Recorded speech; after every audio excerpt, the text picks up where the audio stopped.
En direct de Chicago, la radio de la communauté, nous émettons sur www.congolive11.com. Il est exactement 14h01 à Chicago, le journal avec les amis de la rédaction. Nous avons Ange Félicien depuis New York et Daniel Mabanza depuis Cancun, c'est au Mexique. Avec ses amis, nous allons faire le point de quelques faits de l'actualité au niveau de Brazza la Verte, de Pointe-Noire, de Nkaï, de tout le pays. Je constate qu'il y a des amis déjà qui se connectent sur YouTube.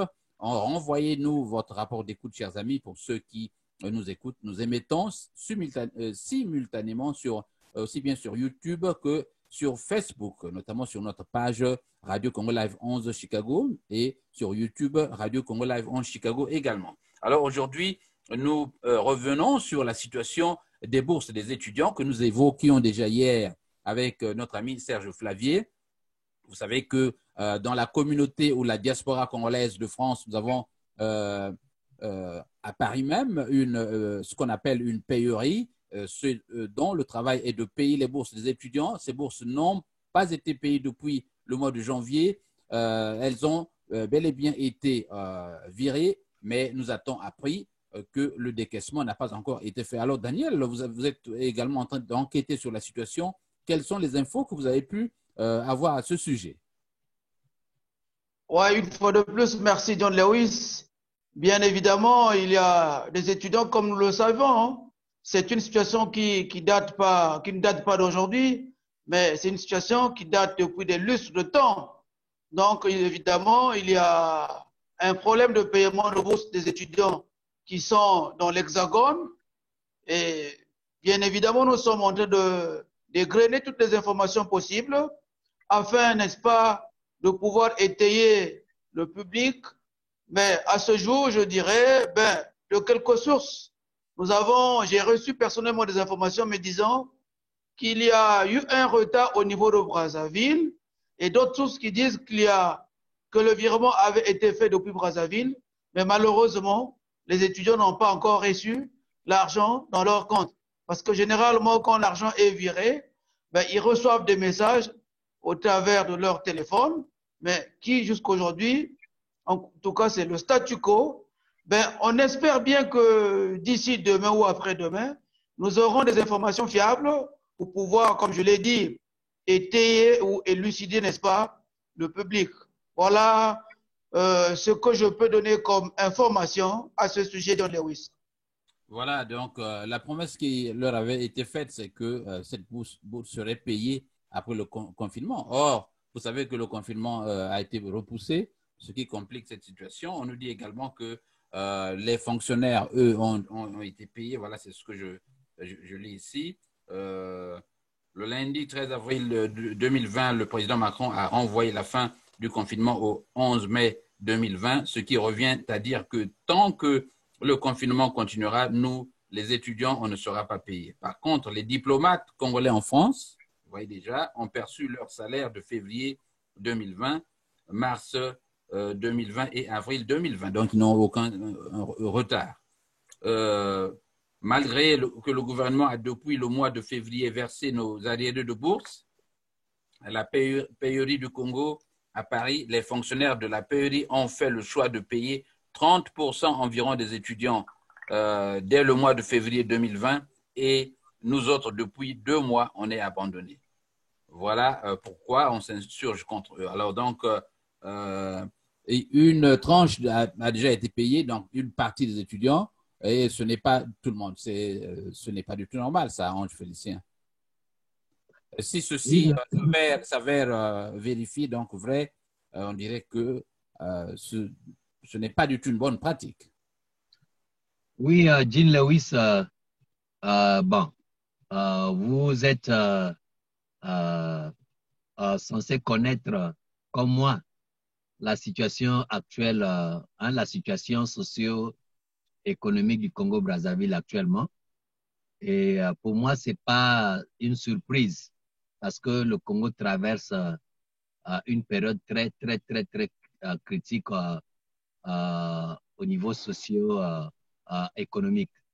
Donc, si on a des retards de bourse, les retards de bourse, évidemment, ne sont pas remarqués seulement en France.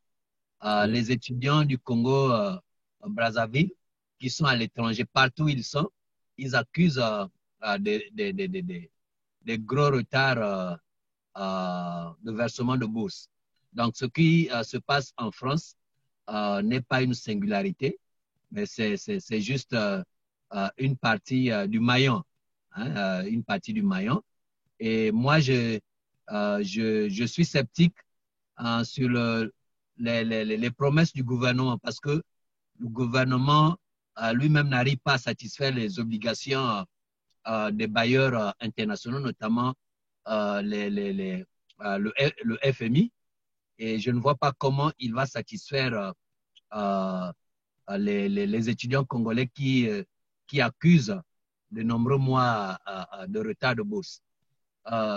Dernièrement, je partageais avec un frère qui travaille dans une ambassade quelque part, je ne vais pas dire le pays, pour juste ne pas dévoiler ma source. Il se plaignait de retard de salaire. Ils accusaient déjà plus de 4 à 5 mois de retard de salaire. Donc, voyez-vous, si déjà les diplomates du Congo qui sont à l'étranger accusent des retards de salaire, et je ne vois pas comment la situation des étudiants sera résolue facilement. Donc, pour moi, ce n'est pas une surprise. Ça ne fait que refléter le désert que le Congo traverse actuellement sur le plan socio-économique. Voilà, merci Ange. Nous allons donc passer à un autre point de ce journal. Je rappelle que nous avons à ce journal la communauté, notre ami Daniel Mabanza du Mexique et Ange Félicien, tous les deux amis de la radio de la communauté. Moi, c'est Gilles Lewis. Alors, peur panique, la peur panique continue à Brazza, notamment dans les formations sanitaires où les malades sont systématiquement abandonnés et laissés mourir. Nous avons plusieurs cas qu'on a cités, le cas de notre regretté frère César Ganao, qui a trouvé la mort dans ces conditions, qui pourtant n'était pas infecté du Covid-19, mais qui s'est vu refuser les soins de première nécessité et est mort de son diabète. Alors, vous avez aussi des cas de certains médecins qui, eux, ont trouvé la mort. Serge, Daniel Mabanza, vous avez dû enquêter sur la situation. On nous parle de 2 décès des agents de la santé. Ce qui complique les choses puisque nous avons besoin d'eux pour aider les patients. Oui, bien évidemment, John Lewis, nous parlons des cas de décès en ce qui concerne cette pandémie du Covid-19, mais il faut prendre la situation dans sa globalité. Hein. Je pense à ce jour, parce que quand vous entrez dans une guerre, il y a 3 moments forts dans une guerre. Vous avez l'avant, qui est donc la phase de préparation. Vous avez le pendant, le moment pendant lequel, n'est-ce pas, vous entrez, n'est-ce pas, de plein fouet dans la guerre. Et vous aurez après un 3e moment qu'on appelle après. Mais quand vous regardez la situation actuelle, ça nous donne juste l'image de ce manque de planification, ce manque de prospective de la part de nos dirigeants. Parce que si tout ceci avait été planifié depuis le mois de janvier, parce qu'il faut se rappeler d'une chose, John Lewis, c'est que si nous faisons la genèse du Covid, cette épidémie a commencé comme épidémie en Chine. Et puis, ça s'est répandu, n'est-ce pas, au niveau de l'Europe. Et voilà comment l'OMS déclare d'une épidémie, nous sommes passés à la pandémie. Mais donc, le Congo, aujourd'hui, n'a pas eu le temps de se préparer. Tout simplement parce que les dirigeants congolais sont toujours émotifs. Donc, ils sont toujours surpris par tous les événements. Et ça fait que les conséquences de l'impréparation, n'est-ce pas, se font remarquer sur le terrain aujourd'hui. Bien évidemment, il y a 2 médecins. Je m'incline devant leur mémoire. Nous avons le docteur Mianzo et le docteur Ngala qui sont décédés du Covid dans l'exercice de leur fonction. Et donc, nous pouvons dire qu'il y a aujourd'hui ce que j'appelle, moi, la mise en danger de la vie d'autrui. Pourquoi je le dis? Parce que vous conviendrez avec moi que nos hôpitaux ne sont pas équipés plutôt. Vous n'avez pas les EPI qu'il faut pour pouvoir faire face à cette pandémie. Parce que le Covid-19, c'est un ennemi invisible. C'est une maladie qui détruit tout sur son passage. Et l'agent vecteur, nous le connaissons, c'est l'homme. Et cette maladie se transmet par les voies respiratoires. Donc, voir un personnel qui va au front sans ce qu'il faut, et bien évidemment, qu'est-ce qu'on peut attendre? On ne peut qu'attendre, n'est-ce pas, des conséquences fâcheuses. Donc, je vais paraphraser un grand mathématicien de l'époque, un mathématicien anglais, Bird, qui a fait une analyse intéressante sur la survenance des accidents. Parce que ce qui est arrivé, n'est-ce pas, à ces deux médecins, c'est un accident. C'est ça qu'il faut dire.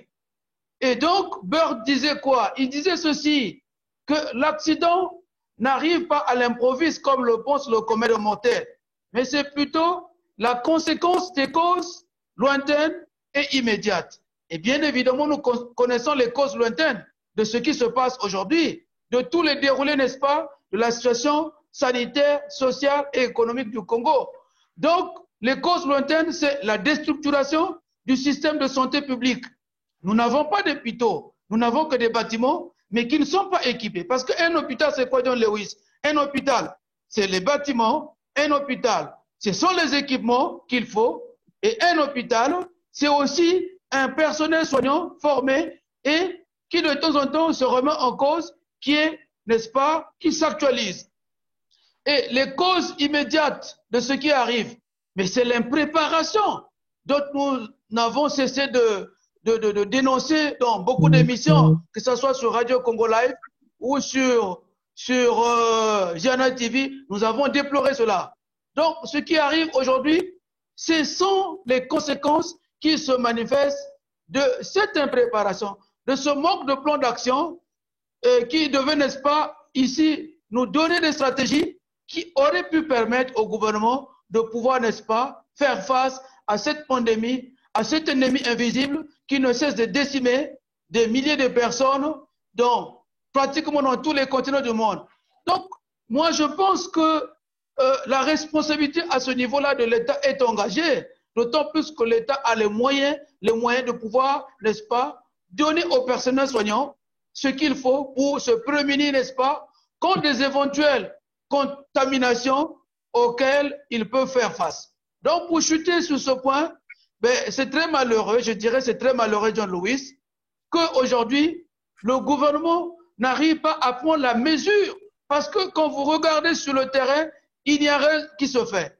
Nous avons tout dernièrement reçu le don de Jack Ma, du patron de Alibaba, mais nous savons comment ce don avait été dispatché. Il y a eu d'abord les gouvernants qui se sont servis pour dire comme nous nous servons d'abord, nous nous protégeons parce que c'est nous qui menons les manettes des commandes de ce pays et en délaissant le peuple. Comme il a toujours été ainsi dans ce pays, que les gouvernants n'ont pas un contrat social avec le peuple. Le peuple est toujours dans le dénuement le plus total.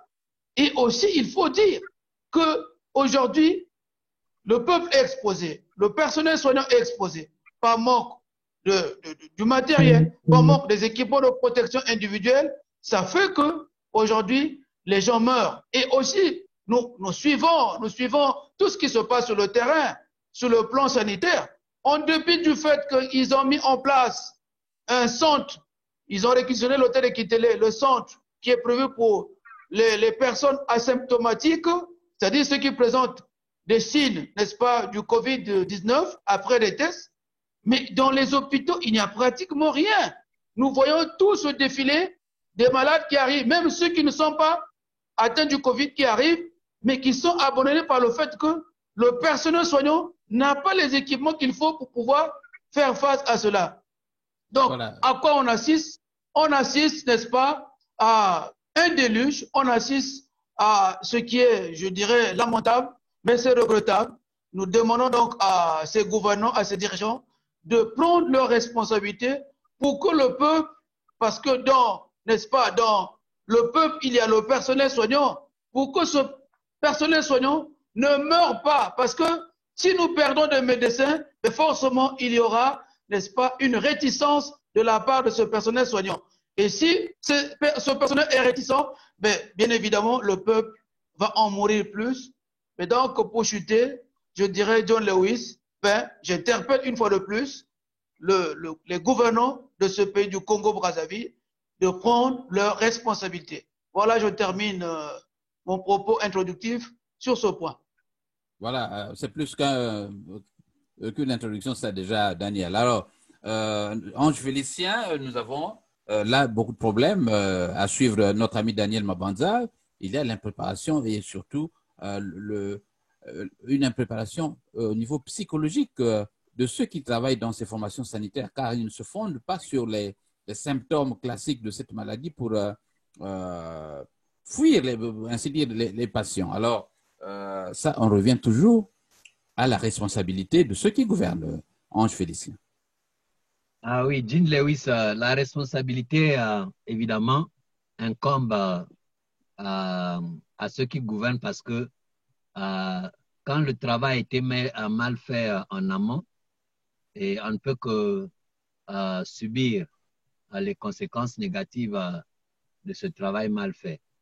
Déjà, les agents, les professionnels de santé que nous avons au Congo, je ne vais pas ici les dénigrer, mais nous savons comment les formations se passent au Congo. Toi et moi et notre frère Daniel, je crois que nous connaissons mieux par rapport à l'expérience que nous avons dans ces pays-là. Mais déjà, au niveau de la formation au Congo-Brazzaville, il se pose un problème. Et nous savons que beaucoup qui sont passés dans ces formations de santé passent,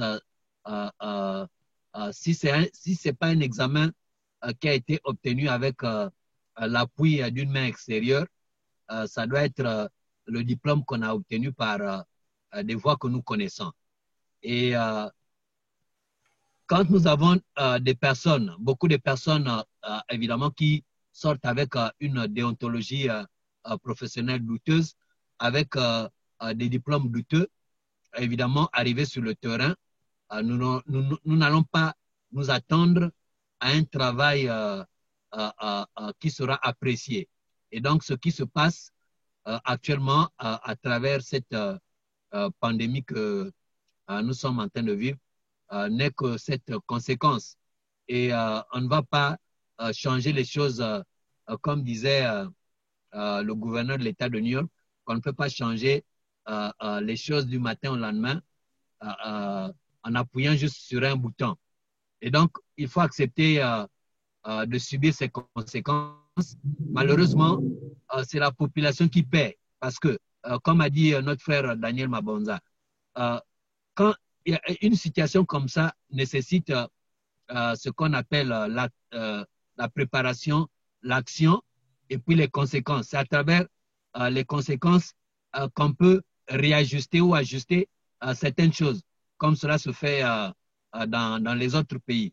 Vous vous préparez et après avoir fait cette préparation, vous passez à l'action et après avoir fait cette action, vous mesurez maintenant les conséquences. Là où il y a des conséquences négatives, là où ça n'a pas marché, c'est à ce moment-là que vous agissez. Là où ça a marché, vous renforcez. Malheureusement, on nous a mis des comités de gestion de cette pandémie au Congo-Brazzaville qui n'existent que sur du papier parce qu'on ne les voit pas. Et dans les centres de santé, c'est du personnel qui manque une formation, qui ne connaît pas comment s'y prendre face à une telle situation. Déjà, au niveau des maladies infectieuses, pour ceux qui travaillent dans des hôpitaux en Occident, ici savent que quand quelqu'un est soupçonné d'être porteur d'une maladie infectieuse, à l'hôpital, on prend des précautions pour ne pas que l'agent de santé puisse contracter la maladie. Vous avez un équipement qu'on vous donne. Hein, vous avez une blouse que vous allez porter, vous avez un cache-nez en tout cas, tout l'équipement possible. Mais apparemment, la situation a plus ou moins évolué, Ange. La situation plus ou moins a évolué. Notamment dans l'équipement de ces agents. Mais les équipements, on ne voit pas ces équipements, Jean Lewis. D'autant plus qu'une grande partie des équipements a été partagée entre eux. On a retrouvé une bonne partie à Muyonzi qui a été distribuée, je ne sais pas, dans un dispensaire pour servir je ne sais pas à quoi. Déjà, les équipements posent problème. Alors, vous voulez que ces gens-là fassent quoi? Ils ne connaissent même pas réellement de quoi il s'agit en ce qui concerne cette pandémie. Ils entendent seulement, mais ils ne savent pas qu'est-ce que cela veut dire et comment faut-il s'y prendre quand on se retrouve devant un malade dont on suspecte les symptômes. Alors, des agents comme ça, quand ils vont se retrouver, ils se retrouvent devant n'importe quel malade, mais ils auront d'abord peur parce qu'ils n'ont jamais entendu parler, ils n'ont jamais été formés, ils auront peur, ils vont reculer et voilà, c'est le déluge que nous constatons actuellement. Et donc, il est impossible de rattraper ce retard parce que les gens ont laissé passer tout ce temps-là depuis que la pandémie a commencé en Chine. On n'a pas vu quelque chose se faire au Congo. Et quand les gens semblaient faire un petit réveil, c'était déjà trop tard parce que au moment où nous parlons actuellement, ça ne peut plus marcher parce que rien n'a été fait au départ. Et donc, la conséquence, voilà, les professionnels, ce que nous appelons les professionnels de santé ont aussi peur de la mort. Ils ne veulent pas, évidemment, risquer leur vie comme ces deux médecins paix à leurs âmes que nous avons perdu dernièrement. Tout le monde a peur. Hein, j'ai suivi hier, mon frère Daniel était sur le plateau de 17h du dimanche. J'ai suivi notre frère Bokilo qui disait que lui, il a aussi peur de la mort. Il ne veut pas aller faire des reportages dans les hôpitaux parce qu'il a aussi peur d'aller contacter le virus, qui n'a pas peur de la mort. Mais quand on a été formé, quand on a une déontologie réellement professionnelle, évidemment, face à de telles situations, nous voyons ce qui se passe en France, en Italie. On voit des agents, des professionnels de santé se sacrifier parce qu'ils ont été bien formés dans ce genre de domaine. Mais chez nous, malheureusement, c'est toujours, comme on dit, hein, un terme en langue véhiculaire que le mboka-mboka. On fait toujours les choses au mboka-mboka. Donc, voilà un peu, d'une manière ramassée, ce que je pouvais dire sur ce point. Voilà, merci donc, Ange Félicien. Je rappelle que… John Louis, j'aimerais ajouter un élément très important dans cette première phase. J'aimerais tout simplement dire ceci. Parce que quand vous regardez l'organigramme de la coordination nationale de gestion de cette pandémie, mais il faut, vous vous rendez compte, John Lewis, ils sont 622 membres. 622 membres, ou pour dire 600 personnels. Donc, quand vous regardez les rapports de façon horizontale ou de façon verticale, il y a une lourdeur. Et il y a un autre fait, c'est que dans la plupart des commissions, vous avez beaucoup de retraités. C'est des gens qui souffrent de beaucoup de pathologies. C'est des gens qui ont du mal à pouvoir réfléchir. Parce que, il faut le dire, John Lewis, que dans d'autres pays d'Afrique, il y a des progrès qui se font. Je peux citer ici le cas du Madagascar, qui a expérimenté l'artémisia et qui a donné des fruits dans le traitement du Covid. Vous voyez? Donc, vous savez, Einstein avait dit quelque chose de très important. C'est que le site de l'intelligence, ce n'est pas la connaissance, mais c'est plutôt l'imagination. Il faut que les experts qui font partie, n'est-ce pas, de ce collège d'experts, fassent preuve d'une certaine imagination, John Lewis.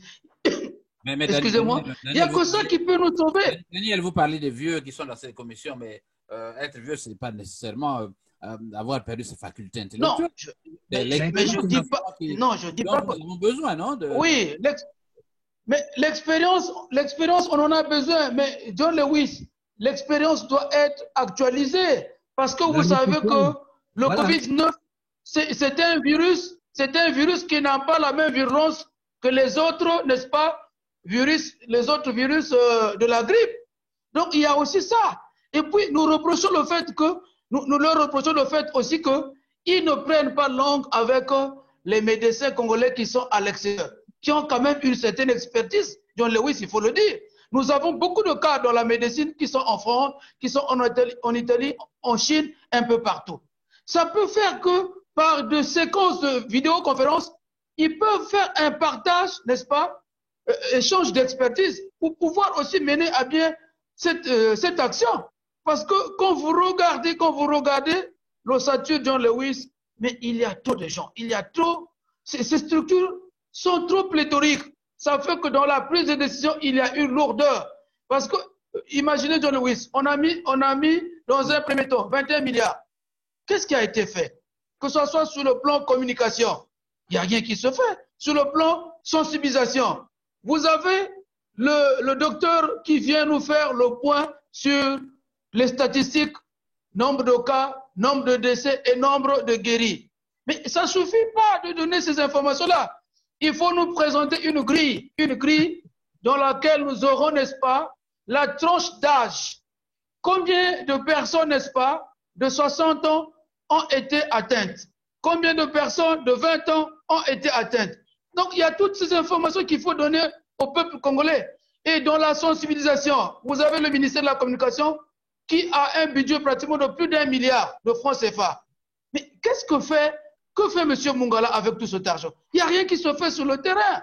Parce que la sensibilisation, ce n'est pas seulement envoyer les gens pour dire, faites preuve, n'est-ce pas, des mesures barrières. Les mesures barrières, c'est juste. Mais on a besoin d'une information scientifique. Il y aurait un professeur parmi les membres du collège d'experts qui devait faire partie de cette cellule de communication de sensibilisation pour donner des informations scientifiques. Ça, c'est très important. Mais on vient nous plaquer des données statistiques comme toujours. Non, tant de cas, à cette date, nous avons 6 décès, nous avons 11 guéris et nous avons 43 cas à ce jour. Ça ne suffit pas. Donc, il y a un problème dans le fonctionnement. Voilà. Donc, voilà un peu ce que je voulais ajouter. Oui, Daniel, vous avez raison. Dès le début, quand nous avons commencé la série des émissions sur le Covid, on a posé le problème de la lourdeur même dans la structuration de cette commission. Nous avons aussi posé le problème de la recherche qui pratiquement n'existe pas. Nos médecins ne font que consommer les produits et espèrent sur ce qui est produit à l'étranger. C'est bien, vous citez le cas de Madagascar. Est-ce que nous avons à ce jour l'état d'avancement des travaux de recherche à l'université Marine-Ngouabi? On vous retorquera qu'ils n'ont pas de structure pratiquement. Ils ont en partie raison, mais cela ne les empêche pas peut-être d'aller faire leurs travaux ailleurs, comme le suggérait mon jeune Ngombe l'autre jour, notamment en devenant des collectifs d'auteurs ou de chercheurs. Alors, nous allons essayer d'avancer. Daniel, nous avons également une autre situation reliée toujours dans le cadre du Covid. C'est le chaos plutôt dans certaines formations sanitaires, notamment à l'hôpital d'Oyo et à l'hôpital de Luanzili où les agents observent une grève. Premier problème, s'agissant de cet hôpital d'Oyo, doit-on dire, Ange Félicien, finalement, que Denis Sassou Nguesso est en train d'être même défié dans son propre terroir. Et on a aussi vu que les forces de l'ordre ne sont pas intervenues avec violence quand on sait leur brutalité, mais là-bas, les choses ne se sont pas passées comme ailleurs. Oui, Jean Lewis. D'abord, le symbole. Évidemment, toi et moi, on s'étonne. Moi également, je m'étonne de voir que une situation comme ça se passe dans le fief du pouvoir et que les agents de santé ne sont pas matraqués, ils ne sont pas traités comme on traite souvent quand il y a des manifestations d'ordre social au Congo. Moi également, ça m'étonne. J'espère que c'est... Bon, c'est peut-être... Moi, je me dis, c'est aussi une façon de peindre, de donner une bonne image du fief du président Sassou. pour dire, mais voilà, c'est son fief. Les gens se sont manifestés ici et la police n'est pas, ne les a pas violentés. C'est peut-être pour cette raison, évidemment, la police a reçu des consignes de ne pas matraquer les grévistes, de présenter une bonne image parce que les vidéos et autres vont circuler sur les réseaux sociaux. Donc, pour ce qui concerne cette grève, je crois que les agents de santé ou les professionnels de santé de cet hôpital ont dû profiter pour poser leur problème parce que nous sommes en face d'une situation de crise. Et alors, des moments comme ça, évidemment, il faut profiter pour poser tous les problèmes qui vous concernent. Je me rappelle encore, en 90, quand il y a eu la conférence nationale, cette crise est partie d'une grève des travailleurs. Et à partir de la grève des travailleurs, évidemment, les gens ont profité pour poser le vrai problème qu'il s'agissait d'implanter la démocratie au Congo. Donc, je me dis que ces travailleurs de l'hôpital Edith Bongo, Lucie Bongo Ndimba ont profité de cette occasion pour poser plutôt leurs réels problèmes, évidemment, pour que ces problèmes soient résolus et soient pris en compte dans la même fourchette que les mesures qui sont en train d'être prises en ce qui concerne la lutte contre la pandémie du au coronavirus. Moi, je crois que c'est dans cet esprit. Et donc, la police a reçu des consignes. Voilà pourquoi les agents ou les professionnels de santé de cet hôpital ne sont pas matraqués. Il faut présenter la bonne image du fief de M. Sassou. Et puis après, les travailleurs profitent aussi de poser leur rep. Et ce problème ne va pas seulement concerner ceux qui sont là-bas. Il faut trouver évidemment une solution générale. Et si et seulement si la situation de Oyo est résolue, ailleurs, on va aussi assister à la même action. Donc, l'État aujourd'hui, certainement est en train d'hésiter. Qu'est-ce qu'il faut faire face à cette situation? Est-ce qu'il faut leur trouver la solution, mais ailleurs aussi, il y aura la grogne. Donc, c'est des points d'interrogation. Et malheureusement, c'est le Congo. Et nous savons la réalité au Congo. C'est celle-là que nous sommes en train d'assister. Voilà, Jean Lewis, ma réflexion. Alors, avec vous, Daniel Mabanza, on présente généralement, quand on parle de ce régime, on présente la ville de Yo, notamment ce secteur comme vivant dans l'apothéose. Mais là, on est surpris d'apprendre qu'il traîne des arriérés de 7 mois. Et peut-être, c'est le cas de le dire, il y a dans ces agents, dans une large mesure, des gens, des Mboshi de Yo, qui eux aussi vivent les mêmes difficultés que nous, que vous, que ceux du pôle du Nyari, de la Bwenza, un peu partout. La misère est donc partout, Daniel Mabanza. Non, vous savez, John Lewis, il y a un aspect très important qu'il faut souligner. Au regard des situations de grève qui ont prévalu dans ces deux formations sanitaires, notamment Oyo, d'abord Luandjili et puis Oyo qui avait emboîté le pas. Mais il faut dire une chose qui est si délicate, John Lewis. C'est vrai, c'est le fief du président Sassou Nguesso, mais il faut dire qu'aujourd'hui, le personnel soignant est, comme qui dirait, délaissé depuis des lustres de temps. Parce que ces gens-là qui sont avec nous dans tout le parcours de notre vie, ils sont abandonnés à eux-mêmes. Vous savez que de la naissance jusqu'à notre mort, nous serons toujours en face de médecins.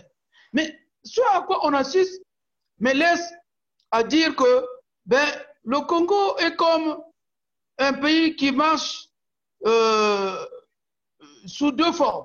Vous avez d'un côté, John Lewis, ce Congo des gens nantis, des barons du pouvoir, qui ont l'argent, qui brillent par le népotisme, par la gabegie financière, qui détournent l'argent du contribuable congolais, mais qui ont une vie d'opulence et qui regardent le bas peuple. Et dans le bas peuple, vous avez ce personnel soignant, les infirmiers, les médecins, et tous les aides-soignants. Donc, qui sont dans le bas peuple, et eux, ils sont comme dans un hélicoptère, en train de regarder des gens qui ressemblent à des fourmis et qui sont abandonnés à eux-mêmes. Donc, ce qui se passe aujourd'hui est inimaginable et impensable. Comment peut-on admettre que les employés, le personnel soignant de l'hôpital de Lwandjili aient eu à cumuler 16 mois de retard de salaire? Et quand nous prenons ceux d'Oyo, 7 mois de retard de salaire. Et entre-temps, vous avez les députés, les directeurs généraux qui ont des gros salaires, les ministres qui ont 15 millions de salaires, plus 2 millions d'indemnités de loyer. Ils vivent dans l'opulence la plus totale. Et de l'autre côté, vous avez ceux-là qui sont avec le peuple qui est démuni, qui a été rendu à l'esclavage, qui vit dans le dénuement le plus total. Donc moi, je pense ce qui se passe ou ce qui s'est passé dans ces deux formations sanitaires, c'est comme une alerte pour dire au président de la République que ce n'est pas parce que vous avez le pouvoir, ce n'est pas parce que vous avez instauré un régime totalitaire et répressif que nous aurons peur de vous. Et bien évidemment, Ange Félicien l'a dit, qu'ils ont profité de cette situation de la pandémie du Covid-19 pour pouvoir, n'est-ce pas, exprimer leur dénuement, pour pouvoir exprimer, n'est-ce pas, leur état de besoin, que nous sommes fatigués, nous n'avons toujours pas ce qu'il faut. Alors, vous avez ces généraux, ces hauts cadres de l'armée qui ont des gros salaires, qui ont des grosses indemnités, qui ne font pratiquement rien. Donc, moi je dirais, c'est vraiment, c'est impensable, c'est sidérant, et le constat, il est patent, mais en réalité, il faut que nous disions aussi à ces médecins ou à ce personnel soignant qui doit prendre leurs responsabilités, qui ne doit pas avoir peur de ce régime totalitaire et répressif. Il est temps qu'ils disent au pouvoir, vous nous avez laissé sur le banc des accusés depuis des lustres de temps, maintenant nous nous réveillons, donnez-nous ce qu'il nous faut pour que nous fassions le travail. Mais bien évidemment, ils ont raison. Quand nous constatons qu'ils sont un peu réticents vis-à-vis de malades qui arrivent, mais parce qu'ils n'ont presque rien. Parce que John Lewis, oui. Le fait que Denis Sassou Nguesso... On ne peut pas envoyer, oui. Je dirais, on ne peut pas envoyer un soldat en guerre qui manque des équipements de protection, qui manque d'armes, qui manque de munitions. Bien que les gens diront, ben, ils avaient, n'est-ce pas, prêté le serment d'Hippocrate. Mais le serment d'Hippocrate ne veut pas dire aller mourir. Non, il faut qu'on le dise. Ils ont droit à la dignité. Ils ont le droit, n'est-ce pas, au respect. Parce que c'est des gens qui nous accompagnent de notre naissance jusqu'à la mort. Donc, tout au long de notre vie, ils sont toujours présents pour nous prêter leur service. Daniel? Oui? Je voudrais te poser John Lewis. Oui, bon, c'est valable. Ange, je crois que tu l'as eu déjà. Le fait que Denis Sassou Nguesso, dans ces deux cas, s'est abstenu justement à utiliser la violence comme il l'a toujours fait, notamment en réprimant certaines revendications sociales, précisément au Oyo, est-ce dire que finalement, c'est là on peut le voir dans ce comportement, une volonté de pacifier, de tempérer les choses, ou craint-il pour lui-même? C'est-à-dire que ça se passe à côté, dans son fief, et qu'il faut craindre peut-être qu'une représaille vienne l'emporter. Hein. Oui, bah, oui, John Lewis. Je crois que... Oui, Ange, allez-y. Je venais d'évoquer un peu la réticence du pouvoir pour ne pas réprimander cette manifestation. La première raison, celle que j'ai évoquée, c'était présenter la bonne image du fief du président Sassou. Parce que, évidemment, s'il y a la police, si et seulement si la police se met à battre, à réprimander, à faire tout ce qu'elle fait d'habitude. Et je crois que c'est la mauvaise image de Oyo qui va circuler partout dans le monde. Et je crois que c'est dans ce sens que les consignes ont été données. Et la deuxième raison, la deuxième raison que je vais évoquer ici, je me dis, tu vois, quand on est au top, souvent il est difficile de savoir tout ce qui se passe en bas. Et on se demande aussi, est-ce que toutes les bavures policières, hein, ou les bavures policières de l'armée, tout ce qui se passe, est-ce que lui qui est au top là-bas est souvent au courant? Je me demande et je me dis que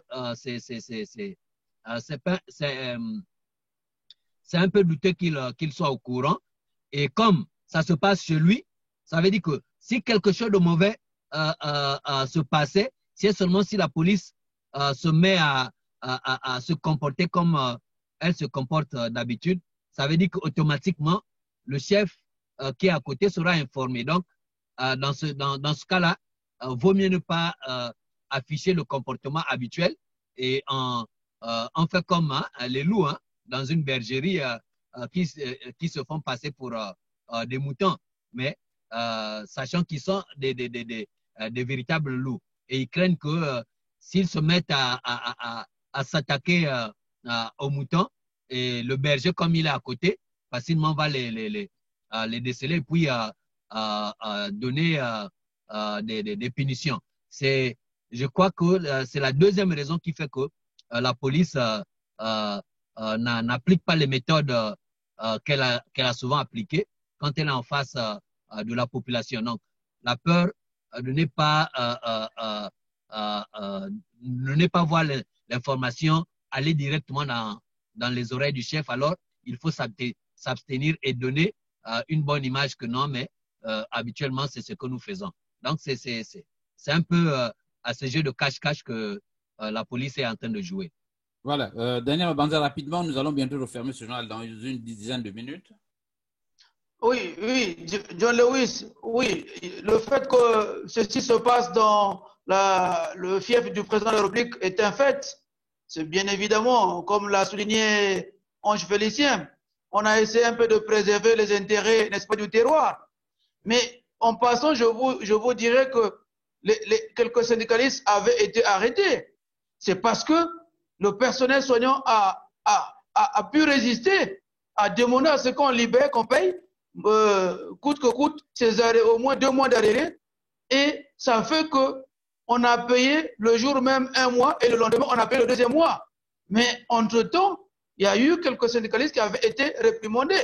Mais la ténacité, n'est-ce pas, du personnel soignant a fait que devant ce fait, que la police ou les forces de défense et de sécurité aient pu reculer.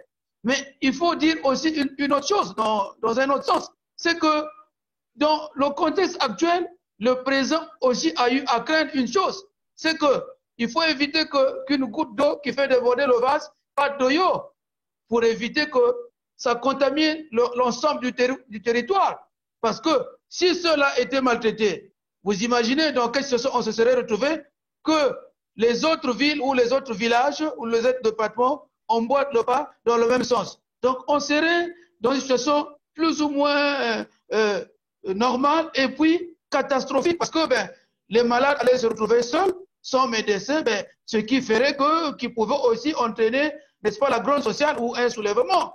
Donc, il y a eu tous ces paramètres où il y a eu tous ces présentants qui ont fait qu'on prenne avec beaucoup, n'est-ce pas, de munitions cette situation.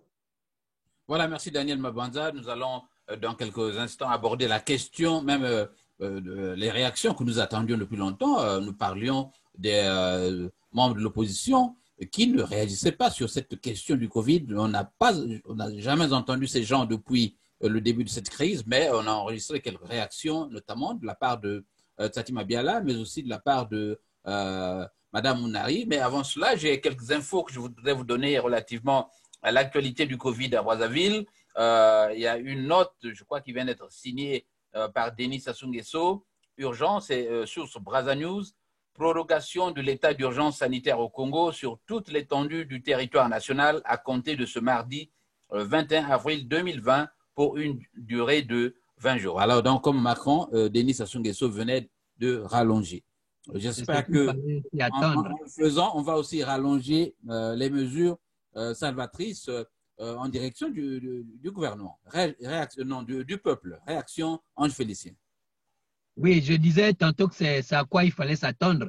Déjà, tout le monde le disait, le prédisait plutôt, qu'une fois que le confinement a été prolongé, la période du confinement a été prorogée en France. Il fallait s'y attendre à ce que les pays francophones, notamment ceux de l'Afrique centrale, y emboîtent le pas. Et donc voilà, l'imagination que beaucoup entretenaient dans leur mémoire est tombée juste, et voilà qu'on a emboîté le pas avec ce qui se passe en France.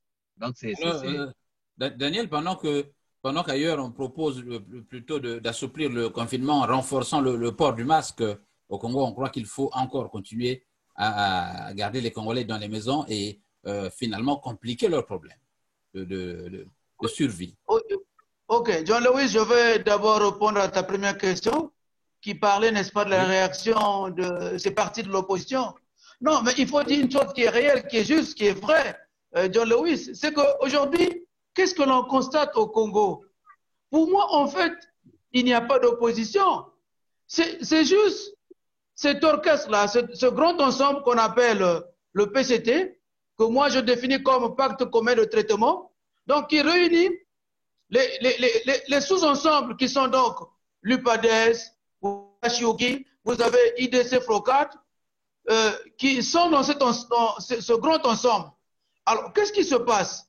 Non, mais pour moi, M. Tatima Biala a parlé, Parfait Kolela a parlé, Mme Claudine Mounari a parlé. Pour moi, je ne les prends pas comme étant membres de l'opposition. Je les considère comme étant des citoyens lambda qui, comme nous autres là, qui passons sur Radio Congo Live 11 de Chicago, qui passons sur d'autres chaînes pour nous exprimer, pour, n'est-ce pas, dénoncer un certain nombre de choses. Donc, ce qu'ils ont dit pour moi, c'est comme tout bon citoyen congolais qui pense qu'en cette période de difficulté, en cette période de pandémie qui sévit, n'est-ce pas, dans notre pays, il faut repenser la solidarité. Mais comment repenser la solidarité? C'est en interpellant, n'est-ce pas, ceux beaucoup plus qui ont des traitements très, très conséquents, comme le chef de l'État, les ministres, les directeurs généraux, Trésor, CNCS, douane, et aussi président du Sénat, président de l'Assemblée, et tous les autres qui ont des traitements plus conséquents. C'est pour leur dire que normalement, ils devaient même geler leur salaire pendant 6 mois. Pour dire, le chef de l'État pouvait le dire, pour faire un sacrifice ultime. Dire au peuple congolais, je gèle mon salaire pendant 6 mois, et ceux de mes collaborateurs, pour pouvoir renforcer, n'est-ce pas, la caisse, pour nous permettre d'avoir plus d'argent. Daniel, oui. Daniel, je voudrais bien t'arrêter à ce sujet. J'ai eu une information publiée par Brazza News, donc il y a 7 heures de cela. Il y a un fonds de solidarité donc, au niveau du gouvernement de près de 150 millions de francs CFA. Donc, Brazza News, vous savez, dit que c'est une modique somme qui ne veut même pas… J'en viens, John Lewis, j'ai les informations, j'en viens. Attendez. J'en viens. Attendez, ça ne fait même pas le déjeuner de Didier Elongo et que Florent Tiba, lui, aurait contribué à hauteur de 150 millions de francs CFA. Hein, voilà, donc, non, on a remis un chèque de 150 millions de francs CFA à M. Clément Mwamba. Mais c'est déjà bien déjà, non? Ça, c'est une réponse à ce que vous dites. Mais… Non, John Lewis, mais je ne te vois pas là, je ne te vois pas. Vous ne voyez pas, Excusez-moi, parce que je suis sur deux écrans. Voilà, allez-y. Voilà. Non, John Lewis, oui, j'ai vu le chèque déposé par le directeur du cabinet chef d'État, un chèque de 150 millions de francs CFA, et puis un chèque déposé par un membre du gouvernement, donné par les ministres, de 137 millions de francs CFA. Mais moi, je dirais que ce n'est qu'une goutte d'eau dans l'océan. Parce que, et puis, il y a l'autre côté de la chose qu'il faut voir, John Lewis. Comment se fait-il que des institutions de la République se permettent de faire des dons à un État dans une période de pandémie? Non, ce n'est pas ce qu'on attend d'eux. Ce n'est pas ce qu'on attend d'elles, pour ne pas dire, pour parler des institutions. Ce qu'on attend, la mesure, le sacrifice ultime de ces gens-là, parce que, John Lewis, c'est eux qui ont mis le Congo en banqueroute. C'est eux qui ont détruit l'économie du Congo. Ce sont eux qui ont déstructuré le système sanitaire.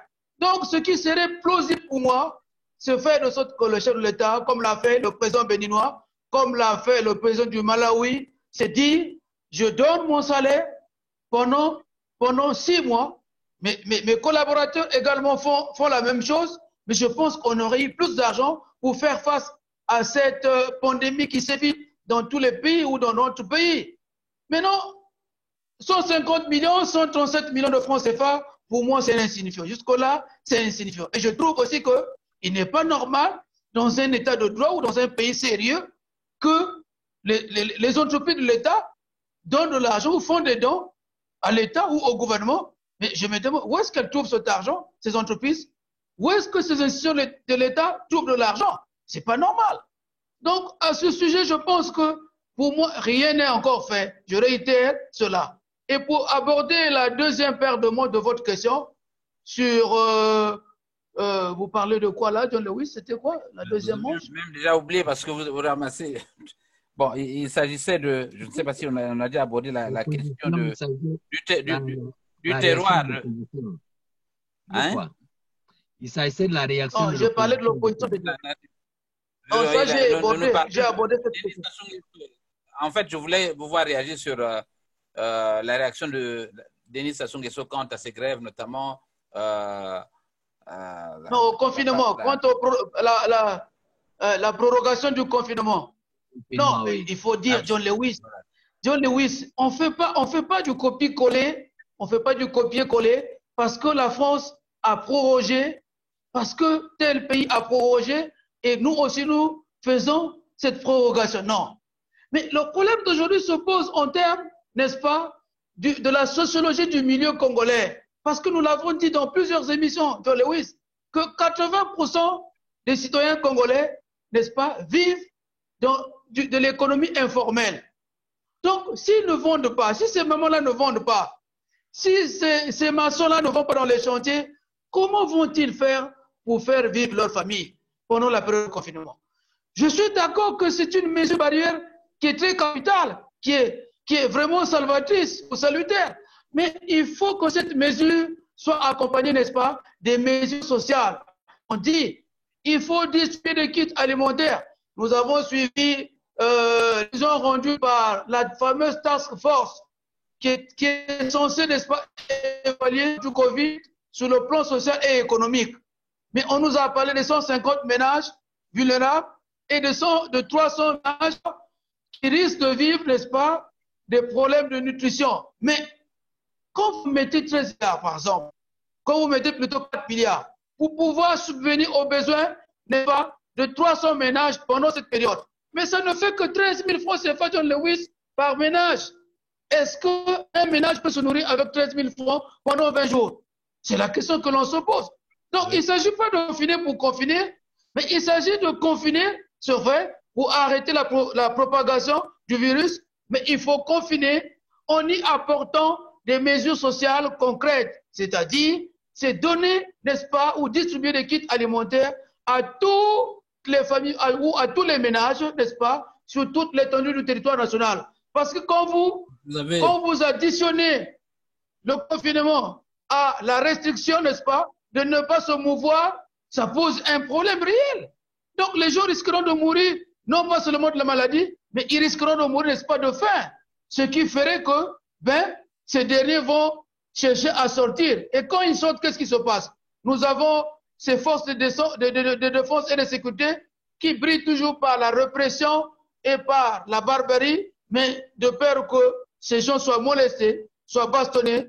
Mais ce qu'il faut craindre, je l'ai toujours dit et je ne cesserai de le dire, John Lewis, c'est qu'il faut craindre qu'on sorte du contexte pour tomber dans le prétexte. Voilà, je termine par là. Nous allons donc refermer ce journal, mais avant de le faire, non, vous n'avez rien à dire. Alors, nous avons non. un autre élan de solidarité. Oui, allez-y rapidement.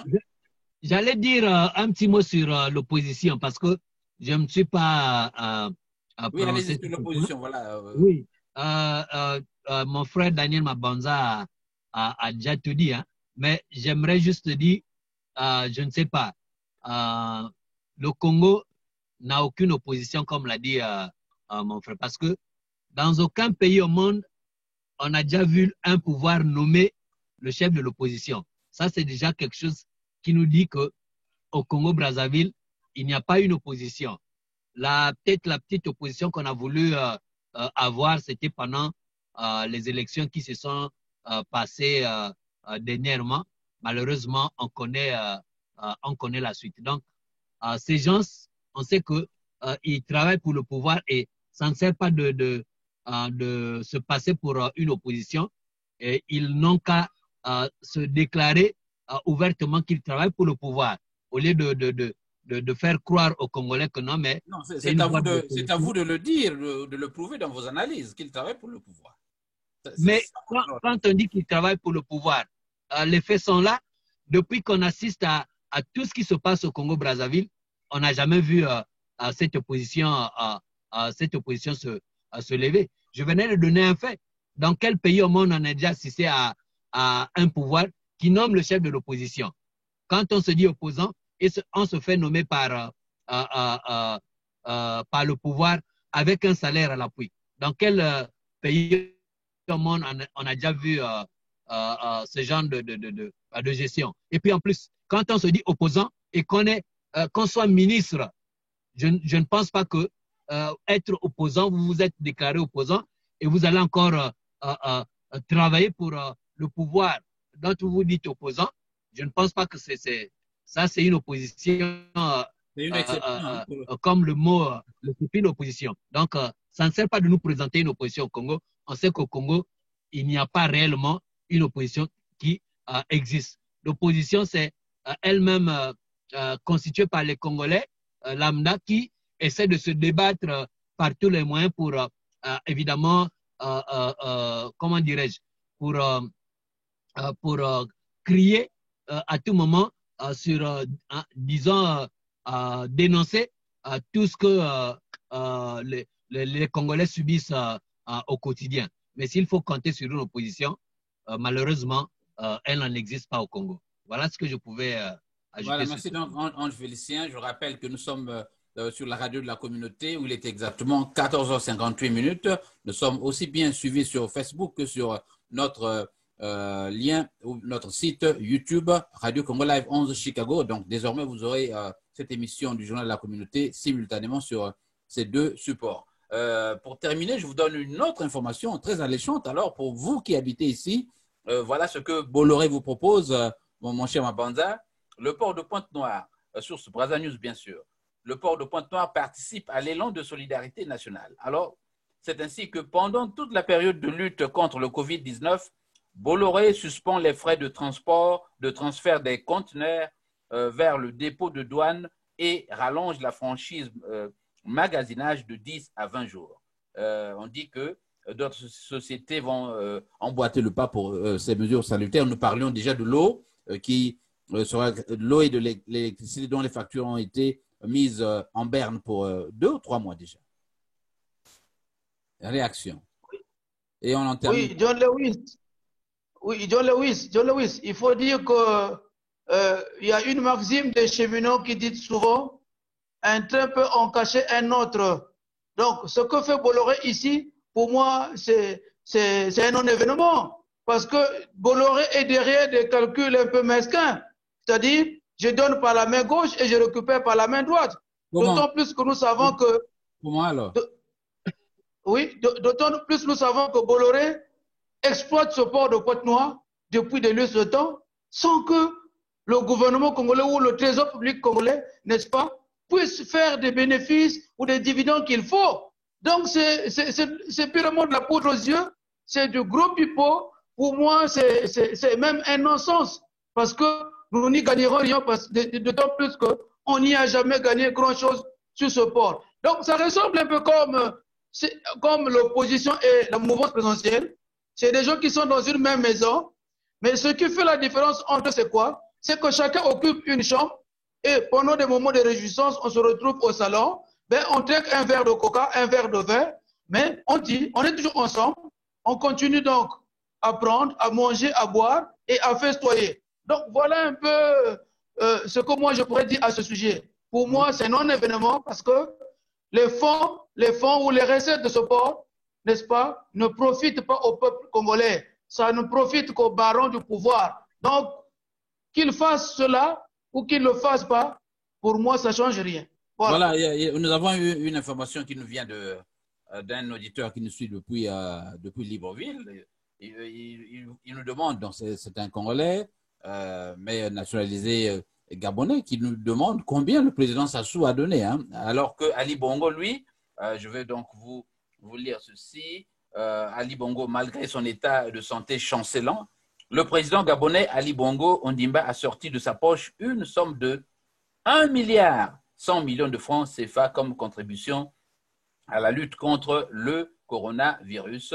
De même, les salaires des fonctionnaires seront touchés à partir du 21 avril au lieu du 25 avril. Alors donc, on réduit même la durée dans le paiement de salaire pour essayer d'alléger les souffrances des populations au Congo. On ne sait pas, dans les 150 millions, Daniel, dont nous parlions, nous ne savons pas combien de Denis Sassou Nguesso a sorti de sa poche lui-même. Bon, alors, non, John Lewis, Bongo qui est malade déjà vous donne 1 milliard de CFA, donc il est là quoi, c'est dire qu'ils sont en train de puiser dans les fameux paradis fiscaux dont on parle. Dis Lewis, je vais réagir rapidement avant que mon frère Daniel Mabanda. Vous voyez que je suis même en train de... Et puis on va en terminer. Vous voyez même que je suis même en train de rire et sourire parce que c'est le ridicule. Hein. Ça, c'est vraiment le ridicule. Et comme chez nous en Afrique, le ridicule ne tue pas, malheureusement, bon, il faut seulement le consommer. Sortir 1 milliard de sa poche. Oui. Je ne sais pas si Ali Bongo a une société quelque part comme les Bill Gates que j'entends parler, tous ces grands riches du monde. Non, il a une fortune. Il a une fortune. Voilà. Si ça aurait été le cas, j'allais comprendre. Mais dans son cas personnel, je me dis que c'est amuser la galerie, c'est de l'argent de l'État. C'est bien qu'il le sorte pour évidemment redonner à l'État. Mais ce n'est pas son argent, donc ça ne sert même pas de s'attarder là-dessus. On connaît comment ces gens-là gèrent nos pays. Mais est-ce que, Ange, avant que tu termines ton propos, est-il là une mauvaise chose que de sortir ce qu'on aurait thésaurisé, même si c'est de l'argent, entre guillemets, volé? Mais c'est ce qu'on attend depuis longtemps, dit Lewis. C'est ce qu'on attend depuis longtemps. Est-ce que vous allez concevoir que l'argent qui est pillé dans nos pays africains aille faire la richesse des autres pays? On en a vu avec Mobutu, avec Bokassa. Cet argent, aujourd'hui, est bénéficié par les étrangers. Donc, si nos dirigeants africains étaient vraiment, je ne sais pas, malins ou intelligents, ils auraient dû prendre cet argent, au moins le servir ou encore l'utiliser sous d'autres formes au fin de servir la population. La population ne demande qu'un peu. Hein? La population ne demande pas beaucoup. La population ne demande qu'un petit peu pour combler le quotidien. Donc, cet argent-là, je sais que nous savons tous que c'est de l'argent de l'État et qui est quelque part, c'est tellement comme tu l'as dit dans les paradis fiscaux, mais c'est ce que nous, tout Africain, Congolais, Gabonais, condamne tous les jours. Faites revenir cet argent et utilisez-le pour le bien de vos sociétés, afin de soulager la population. Encore que, c'est un peu plus que ça. J'ai des problèmes de lunettes, certainement. Cette note qu'il m'a... C'est 2 milliards. 2 milliards. C'est 2 milliards 100 millions de francs CFA. C'est fabuleux, ça. Hein? Daniel, non. de conclure sur l'argent des paradis fiscaux. Nous avons besoin de cet argent pour soulager la misère des Congolais, n'est-ce pas? Cher oui, bien évidemment, John Lewis, il y a Ange Félicien qui a déjà scruté là-dessus. Mais moi, je dirais, je suis indigné. Je suis indigné et un peu effaré d'apprendre que le président Bongo a fait un don de 2 milliards. Parce qu'il faut prendre le président Bongo sous 2 angles. Le premier angle, c'est celui qui consiste celui pour lequel il représente une institution qu'on appelle présidence de la République. Et le deuxième homme, M. Bongo, en tant que citoyen gabonais. Mais John Lewis, ce qui serait plausible, c'est quoi? C'est que c'est le gel du traitement du chef de l'État. C'est ça qui serait plus digne. Mais pas dire que le président Bongo, en tant que citoyen gabonais, a donné 1 milliard ou 2 milliards de francs CFA. C'est vraiment indigne. Et pour revenir au président Sassou, non, je dirais le président Sassou n'a rien donné. Parce que quand vous lisez le chèque, c'est écrit présidence de la République. Donc l'institution, voilà, au sein de cette institution, vous avez le président qui est membre et ses collaborateurs. Vous avez le directeur de cabinet. Daniel, voilà. il ne s'agit pas des vous avez le directeur de cabinet. Voilà. De nous parler voilà. Vous avez donc dans le paiement des salaires, on prend des bouts par-ci, par-là et puis on met tout ensemble. Mais bien évidemment, il s'agit là, dans la présidence de la République, c'est une institution. Vous avez le chef de l'État qui est le patron de cette institution et vous avez le directeur de cabinet et tous les autres collaborateurs, y compris tous les services qui se greffent autour de cette institution qu'on appelle présidence de la République. Pour moi, je l'ai dit, je le réitère, John Lewis, le président de la République jusque-là n'a encore rien fait. Il n'a encore rien donné. C'est l'institution qui a donné 150 millions de francs CFA. Et je dis là encore, ce qui serait plausible, c'est le gel du traitement de chef de l'État pendant 6 mois, des ministres, des directeurs généraux, président de l'Assemblée et tous les autres qui ont des salaires de plus de 5 millions. C'est ce qui pouvait arranger ou qui pourrait arranger, n'est-ce pas, le Congo, parce que vous savez que le Congo vit une crise économique et financière qui le frappe de plein fouet. Donc, on a besoin de beaucoup plus et d'organisation. Voilà sur ce sujet ce que je pourrais dire, John Lewis. Mais nous avons le sujet, le dernier sujet, c'est sur le recensement, John Lewis. Il faut l'aborder aussi. Nous avons débordé, on peut l'engager, oui. Bon, nous parlions déjà à l'époque, notamment avec Alphonsine Mukwiza, l'idée même du recensement était purement et simplement rejetée. Je ne sais pas si vous avez suivi cette émission, puisque on pensait que dans les conditions actuelles, il n'était pas possible de faire un recensement fiable, sauf si le gouvernement a par devers lui d'autres idées. Mais l'observateur averti croit que ce recensement ne vise que les élections de 2021, en fait. Alors, est-ce que c'est opportun de le faire maintenant? Je peux vous donner ma position. Ce n'est pas opportun d'engager un recensement dans les conditions de désordre comme celles que nous connaissons dans notre pays. Des gens qui ont quitté les villes, qui sont allés au village, et encore que sur le plan cadastral, nous avons des difficultés, que le fichier que nous avions à l'époque est un fichier que tout le monde a contesté. N'y avait-il pas de bonnes raisons d'attendre que cette crise s'estompe ou s'arrête pour que les gens, notamment la classe politique, s'asseye pour, à moins que ce soit pour des conditions de distribution des kits alimentaires? Oui, John Lewis, vous l'avez déjà dit, et moi également, je m'oppose. Je dis que c'est une mauvaise idée de faire un recensement dans les conditions actuelles, parce que les gens, la population, déjà, elle est quelque peu traumatisée face à la crise que nous subissons. Et puis, bon, on va encore organiser un recensement. Je ne sais pas pour quelle fin, mais c'est une mauvaise idée.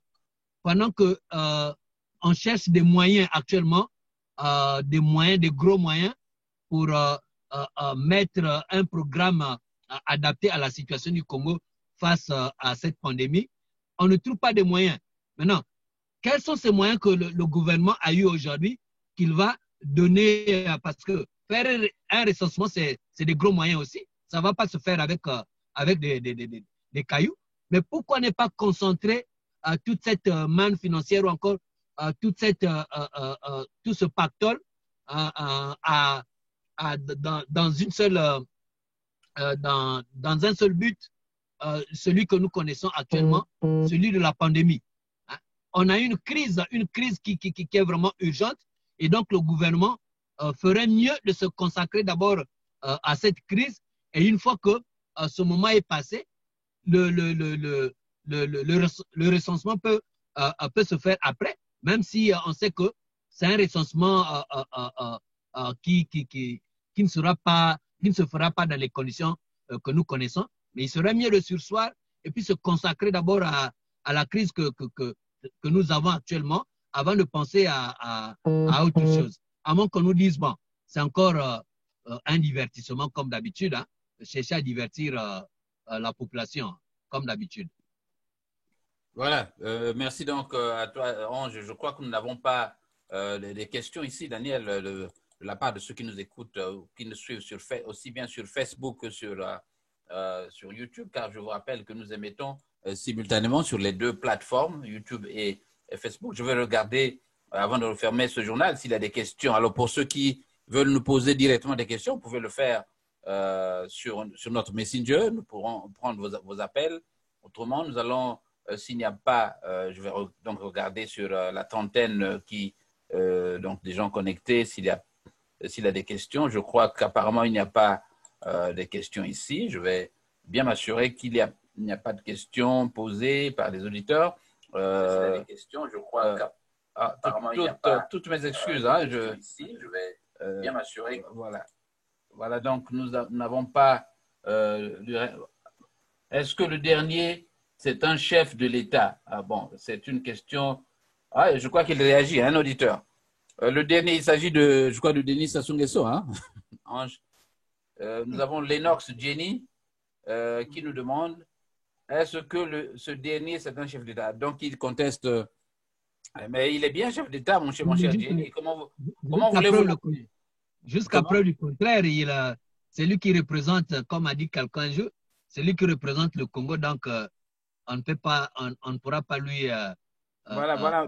Donc, cher ami Jenny, il est bien chef de l'État. Il a ses prérogatives jusqu'à ce que vous alliez là-bas, jusqu'à ce que vous alliez le chasser de ce pouvoir. Je crois que la réponse marche, non? Oui, bien sûr. C'est celle-là. Voilà. La réponse est celle-là. Voilà, donc c'est la... Non, Jean-Louis, oui. J'allais me prononcer sur le recensement rapidement. Oui. Non, je dirais tout simplement qu'il est... oui. Je dirais tout simplement qu'il est inopportun. Il est inopportun que le recensement se fasse à ce jour, dans cette situation qui est aussi délicate. Pour un simple fait que, vous savez, en sécurité, nous disons toujours que le risque zéro n'existe pas.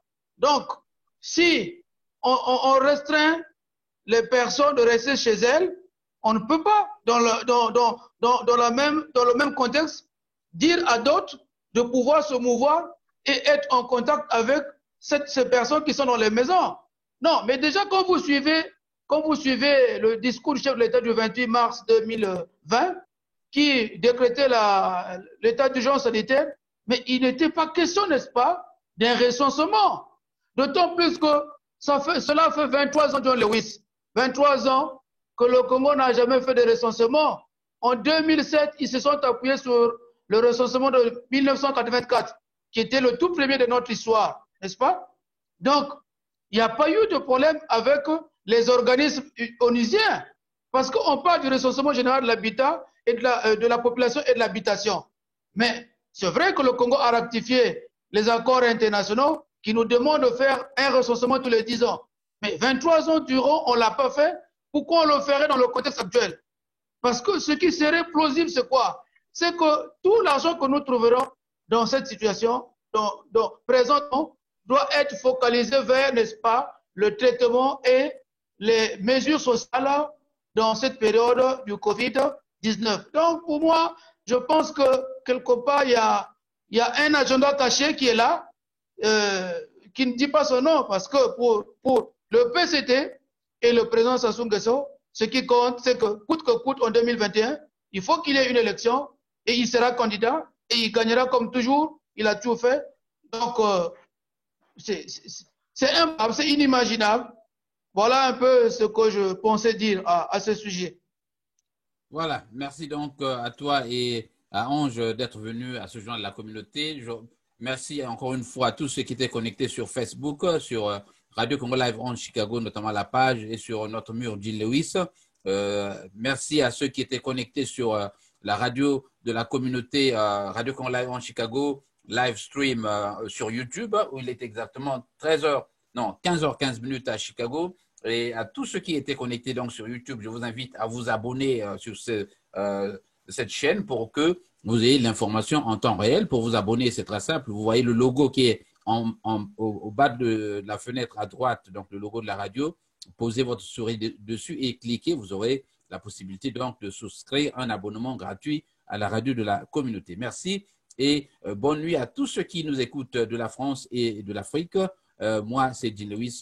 Je vous retrouve le samedi pour un autre journal de la communauté avec notre ami Francis Mouketo. Francis Mouketo qui est membre de la diaspora de France et qui est aussi Francis, le président du mouvement républicain pour la libération du Congo. Avec Francis, nous allons aborder des questions de la vie politique congolaise, mais surtout de celles liées au Covid, car vous savez que Francis Mouketo a prononcé une allocution à travers laquelle il a essayé de critiquer ou de mettre des doutes sur la démarche même de la commission actuelle du gouvernement qui s'occupe du Covid là-bas à Brazzaville. Donc, nous allons, au pied de la lettre, suivre cette déclaration de M. Francis Mouketo et en mesurer l'effectivité. Merci une fois de plus et bonsoir à tous.